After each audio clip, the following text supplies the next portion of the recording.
The rain came down in Harbor Point like it was trying to wash the whole town into the sea. The wind howled through the narrow streets, rattling the windows of Elena Morales's small rented bungalow perched above the fishing docks. Please like and subscribe to my channel for more contents. She sat curled on her worn plaid couch, her laptop balanced on her knees, scrolling through freelance design gigs in a faded navy sweater that had seen better days. Outside, the storm drummed against the roof, a steady, furious rhythm. Then, 3 sharp knocks broke through the thunder. They were too deliberate to be the wind. Elena frowned, setting her laptop aside.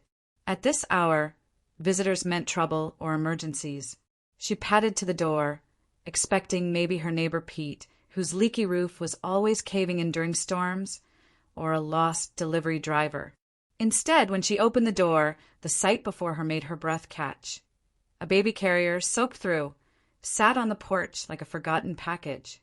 Inside was a tiny bundle wrapped in a pale pink blanket, her wide, dark eyes staring silently up at Elena. There was no wail, no flailing, just a steady gaze, as if the child were measuring her. "Hello." Elena called into the storm, her voice almost swallowed by the wind. The only answer was the distant screech of tires as a black sedan sped away down the slick street. She knelt, the rain already soaking her hair and saw-folded, soggy note tucked under the blanket. With shaking hands, she pulled it free, her stomach twisting as she recognized the jagged handwriting. "I can't do this. She's yours now." It was signed, Sabrina, her older sister. Of course, Sabrina Calloway, the family's perennial storm, beautiful, reckless, magnetic, and as dependable as the tides. Elena's mind tumbled backward to their childhood in the manicured neighborhoods of Bellevue, where their parents, Vivian and Charles Calloway, were obsessed with appearances.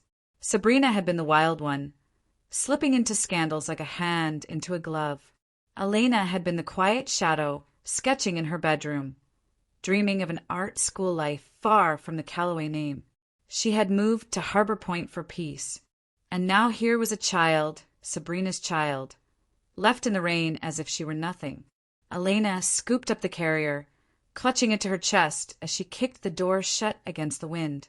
The baby blinked, but didn't cry. That unsettled her even more. She set the carrier on the coffee table, the room feeling suddenly too small, too dim. "Okay, Elena, breathe," she muttered, pacing past her cluttered desk and the spider plant barely hanging on in the corner.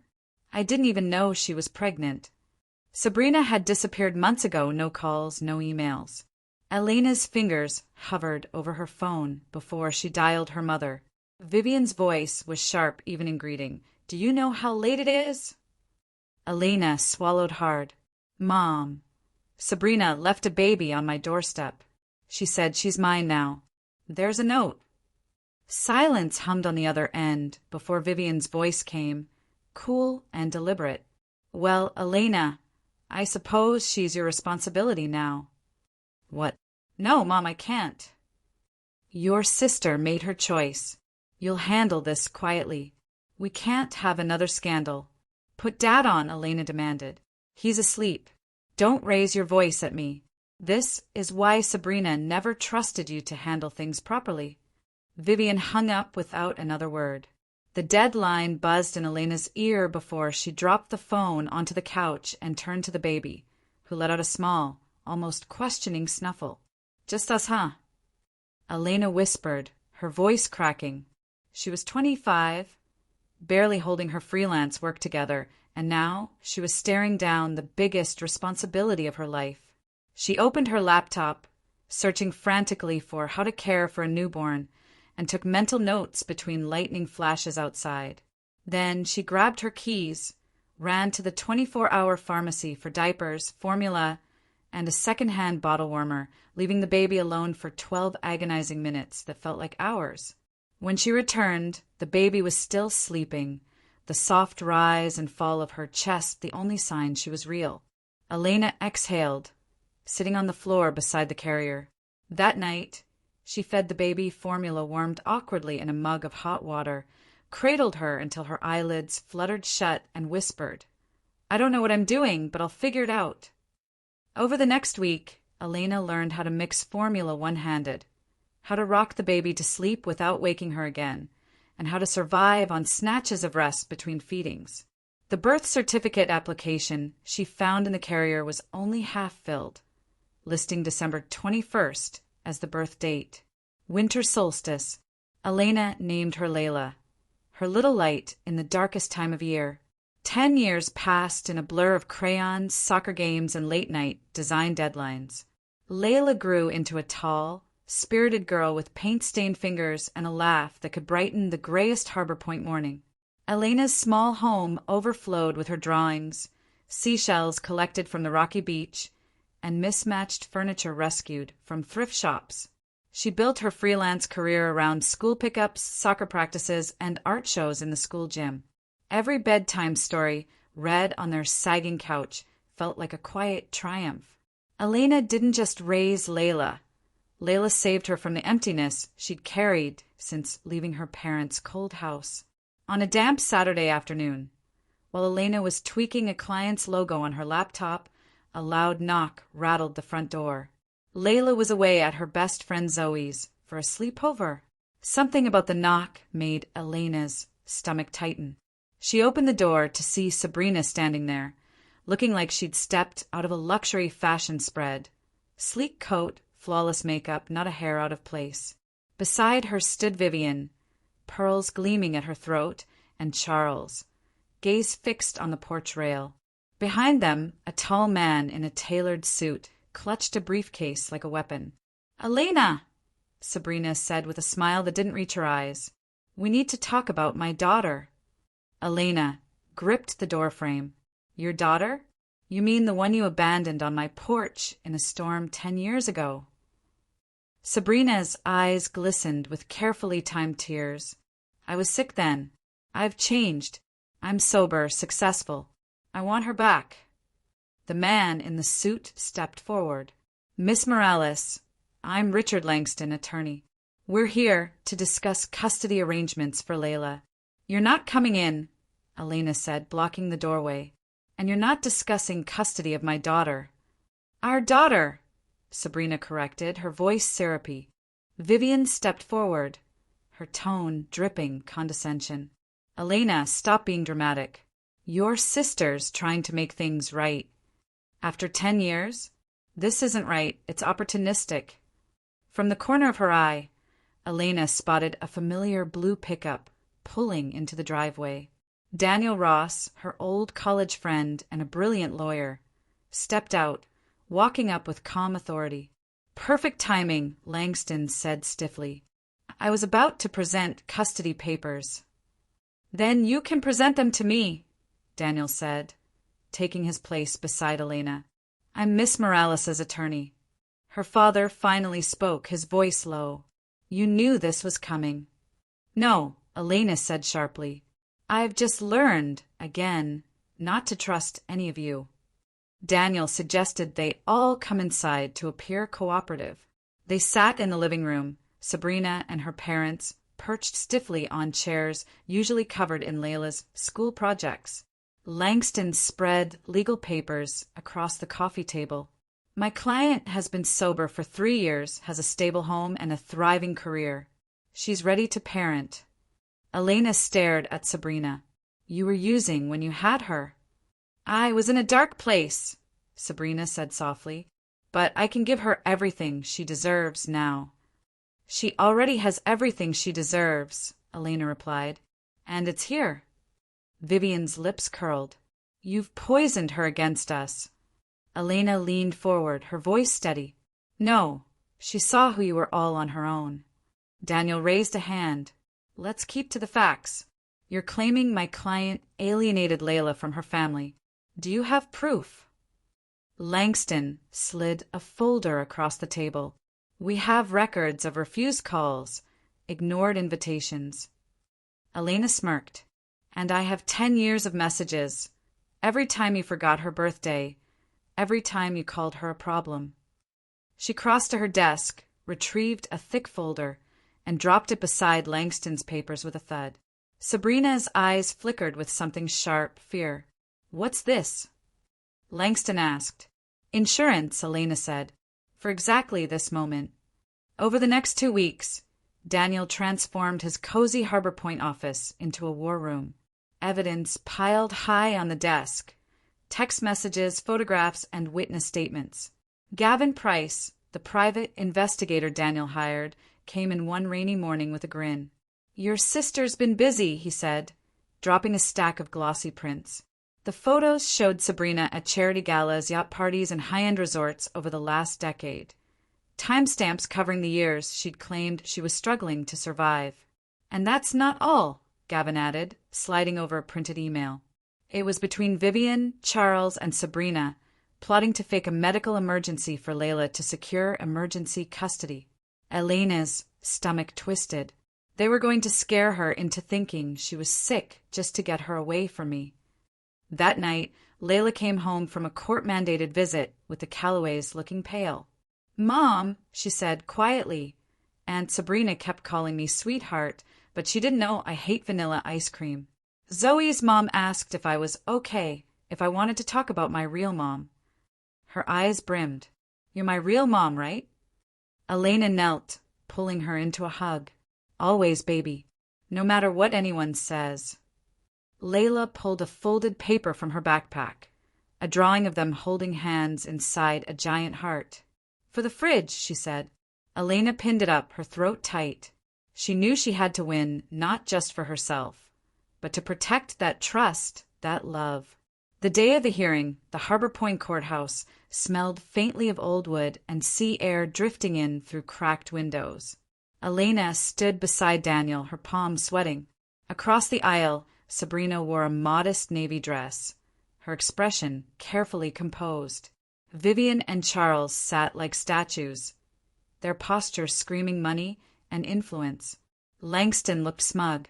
Judge Margaret Hill took the bench, her sharp eyes scanning the room. "Before we proceed," she began, "Mr. Langston, were you aware your client contacted a witness outside legal channels last week?"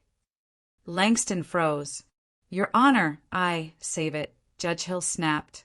"We'll address it after evidence is presented." Daniel began with the note Sabrina had left a decade ago. "I can't do this. She's yours now." He played voicemails from the first month, Sabrina's voice slurring slightly, saying, "Just take her for a month, Elena. I'll send money. I swear." Then a text from Vivian. "Keep this quiet. We have a gala. Handle it discreetly." As each piece was read aloud, Sabrina's mask slipped. Maria Sanchez, the Callaways' former housekeeper, took the stand next. She described finding custody plans in Charles's study months before they arrived at Elena's door. Mrs. Callaway said, "Elena's had her fun playing mommy. Time to make Layla a proper Callaway." Langston called a surprise witness, Marla Denton, a woman who claimed to have seen Elena drunk at the Harbor Point Pier while Layla played nearby. Elena's stomach dropped, but Gavin leaned over. "She's lying. Watch." Daniel cross-examined. "Ms. Denton, could you describe the date you claim this happened?" Marla hesitated. "July 14th. Daniel slid a photo onto the table. Time-stamped July 14th, showing Elena and Layla at a school art fair 2 towns over. "Would you like to reconsider your statement?" Marla flushed, mumbled, and stepped down. The Callaways' plan was unraveling. Then Daniel played the recording Gavin had recovered from Layla's school tablet. Her voice soft but clear. "My mom Elena's the one who stayed. She helps with my art, makes me cocoa when I'm sad, and cheers at all my games. Aunt Sabrina doesn't know me. Grandma calls me a scandal. I don't want to live with them." The courtroom was silent except for the sound of Sabrina's breath hitching. Judge Hill's gaze was unreadable, but Elena saw the shift, the acknowledgement of truth. Ethan Cole, Sabrina's ex-fiancé, took the stand next. "They offered to pay for our wedding if Sabrina went along with the custody suit," he testified. "It's about the trust fund, $2 million tied to Layla being raised within the Callaway family. They never mentioned her well-being. Vivian hissed something under her breath. Charles's jaw tightened. Daniel laid out bank records showing Sabrina's gambling debts and attempts to access the trust before the suit was filed. Elena's hands clenched at her sides, but she kept her eyes on the judge. Finally, Judge Hill spoke. In my 30 years, I have rarely seen such a shameless attempt to manipulate both this court and a child. Custody is awarded solely to Ms. Morales. This case is dismissed with prejudice. I'm also issuing a restraining order, no contact without legal mediation, and forwarding the trust fund matter for investigation. Vivian shot to her feet. You can't do this. We're her family. Elena's voice was steady. No, you're just people who share her DNA. Family is who shows up. The gavel struck, final and sure. On the courthouse steps, Daniel grinned. It's over. No, Elena said, smiling toward the horizon. It's just beginning, but this time we write the story. When they pulled up to the bungalow, Layla was waiting with Zoe and Teresa. She ran into Elena's arms. They can't take me away, right? Never, Elena promised. That night, Layla sat at the kitchen table with a folder. I want to change my name. I want to be Layla Morales, like you. Elena's heart swelled. You sure? More sure than anything, she said, grinning. Plus, it'll drive Grandma nuts. Elena laughed through tears. Together, they filled out the forms, sealing with ink what had been true for 10 years. They were family by choice, by love, by every fight they had won together. Outside, Harbor Point's waves crashed against the shore, but inside there was nothing but peace. The next morning, Harbor Point was wrapped in a thin silver fog, the kind that made the docks look like they were floating in the clouds. Elena woke to the sound of seagulls and the smell of coffee drifting from the kitchen. Layla was already up, wearing her favorite hoodie, hair sticking out in every direction. I made breakfast, she said proudly, revealing a plate of slightly burned toast and scrambled eggs that looked more like yellow clouds. Elena laughed, pulling her into a hug. This is the best breakfast I've ever had. Layla leaned into her, voice quieter now. I kept dreaming they'd come back for me. Elena tucked a strand of hair behind her ear. They can't. The court made it clear. You're mine. We're safe. But in her heart, Elena knew it would take more than a judge's order to erase 10 years of uncertainty from Layla's mind. Later that day, Daniel stopped by with a thick envelope. Adoption petition, he said, sliding it across the table. Figured we should make it official. Layla's eyes widened. Today we start, Daniel replied with a smile. Elena hesitated for a moment. This was a step she had dreamed of for years, but seeing it in front of her made it feel monumental.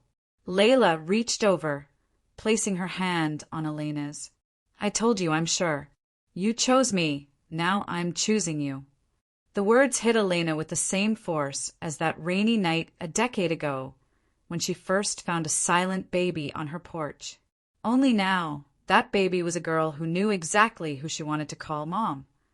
As they signed the first pages, the doorbell rang. Elena's pulse spiked, but when she opened the door, it was Maria Sanchez, clutching a small package wrapped in brown paper. I thought you should have this, Maria said softly. It was in your parents' house before they moved out.